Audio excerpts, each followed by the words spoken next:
Doctor साहब, हाँ, क्या हुआ? मेरे शरीर पीले होते जा रहे हैं। पीले? दिखाओ, कब से? 2 दिन से बहुत डर लग रहा है। चिंता मत करो, टेस्ट कर लेते हैं। थकान जैसे भी लग रही है, कुछ दिन से भूख बिल्कुल नहीं लग रही है, पेट हमेशा फूला रहता है, मन उल्टी जैसे लगता है। ठीक है, मैं समझता हूँ। हाँ डॉक्टर साहब। कोई बात नहीं, हम जांच करेंगे। सिर में हमेशा दर्द रहता है, बुखार के जैसे बदन टूटता रहता है, कुछ करने का मन नहीं करता है, अंदर से घबराहट सी लग रही है। ठीक है, मैं समझ गया, चिंता मत करो, हम इसका इलाज करेंगे। डॉक्टर साहब, मुझे बहुत टेंशन हो रही है अपने शरीर को लेकर के, कहीं कोई बड़ी बीमारी तो नहीं हो गई। चिंता मत करो, मुझे बताओ क्या परेशानी है। डॉक्टर साहब, ठीक तो हो जाऊंगी ना? हाँ, बिल्कुल ठीक हो जाओगी, मैं हूं ना। ये कुछ लीवर का जांच लिखे हैं और एक ब्लड का जांच है और साथ ही एक अल्ट्रासोनोग्राफी है। रिपोर्ट लेकर के कल मिलो। जी डॉक्टर साहब। ठीक है, रिपोर्ट ले लो। धन्यवाद। कल आना। हाँ, बताइए। डॉक्टर साहब, रिपोर्ट लेकर आई हूँ, रात भर टेंशन से सोई नहीं। ठीक है, दिखाइए। क्या हुआ डॉक्टर, कुछ गंभीर तो नहीं? चिंता मत कीजिए, मैं देख रहा हूँ। आपकी लीवर में दिक्कत है, आपको जॉन्डिस का लक्षण आ गया है। जॉन्डिस? डॉक्टर साहब, अब क्या होगा? चिंता मत कीजिए, दवा से ठीक हो जाएगा। डॉक्टर साहब, एक बात पूछनी थी।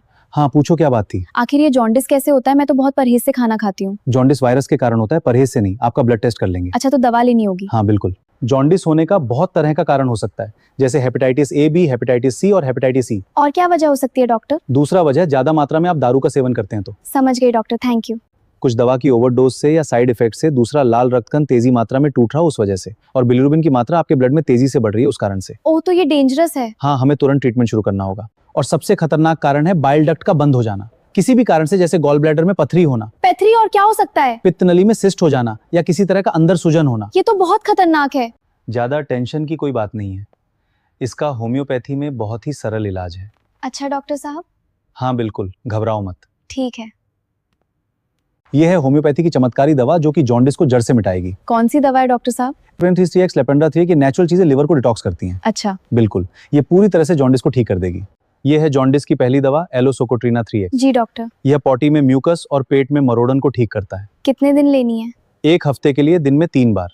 ठीक है। डॉक्टर साहब, जॉन्डिस के लिए दूसरी दवा कौन सी है? यह है कार्डस 3x जो जॉन्डिस की दूसरी दवा है। यह लीवर में सूजन को ठीक करता है और भूख को तेजी से बढ़ाता है। अच्छा, समझ गई।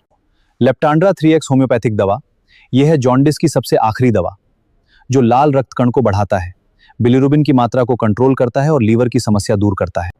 एक बात का हमेशा ध्यान रहे, जॉन्डिस होने के बाद आपको खाने में कुछ ऐसी चीज है जो बिल्कुल परहेज करना पड़ेगा, जैसे किसी भी तरह का अल्कोहल। जी डॉक्टर साहब, समझ गई। तेल, मसाला, घी, fried food, junk food, smoking, ये बहुत ही लीवर के लिए जहर के समान काम करता है। इसे अभी ही छोड़ दें। जी डॉक्टर साहब। जब भी आप यदि जॉन्डिस का शिकार हो गए हैं तो खास करके आपको खाने में बहुत ही सावधानी रखनी होगी। जी डॉक्टर, क्या खाना चाहिए? जूसी चीज जैसे नारियल पानी, नींबू पानी, संतरा का जूस, ORS का घोल। ठीक है डॉक्टर। तो हरी साग सब्जियां, सलाद की मात्रा बहुत ज्यादा लेनी है। फाइबर युक्त खाना हमेशा खाना है। जी डॉक्टर साहब। और साथ ही रेस्ट इस तरह की पेशेंट में बहुत जरूरी है। ठीक है। हाँ। अच्छा डॉक्टर साहब, एक बात पूछना था, क्या ये जॉन्डिस जानलेवा हो सकता है? नहीं, लेकिन इसे इग्नोर भी नहीं किया जा सकता। ओह, फिर? हाँ। डॉक्टर, क्या जॉन्डिस एक ही तरह का हो सकता है कि उनके भी अलग अलग प्रकार हैं? हाँ, ये भी 3 अलग अलग तरह के होते हैं। अच्छा, समझ गई। पहला होता है प्री हेपेटिक जॉन्डिस। इसमें आपको तेजी से लाल रक्तकण टूटते रहता है, जैसे हिमोलिटिक एनीमिया में। दूसरा उदाहरण मलेरिया। अच्छा। दूसरा होता है हेपेटिक जॉन्डिस। इसमें आपका लीवर सेल डैमेज होने लगता है, जैसे अल्कोहल लेने से फैटी लिवर हो गई है उस वजह से, और hepatitis A, B, C, E होने से। और लास्ट तीसरा होता है पोस्ट हेपेटिक जॉन्डिस। इसमें लीवर के बाद किसी भी तरह का रुकावट हो गया हो बाइल डक्ट में, जैसे पित्त के थैली में पथरी होना, किसी तरह का ट्यूमर सिस्ट हो जाना। डॉक्टर साहब, अब मेरी जॉन्डिस बिल्कुल ठीक हो गई है, अब कोई परेशानी नहीं लग रही है। बहुत अच्छी बात है, कोई दिक्कत तो नहीं है ना? नहीं डॉक्टर साहब, बिल्कुल ठीक हूँ। ठीक है, फिर भी थोड़ा ख्याल रखना।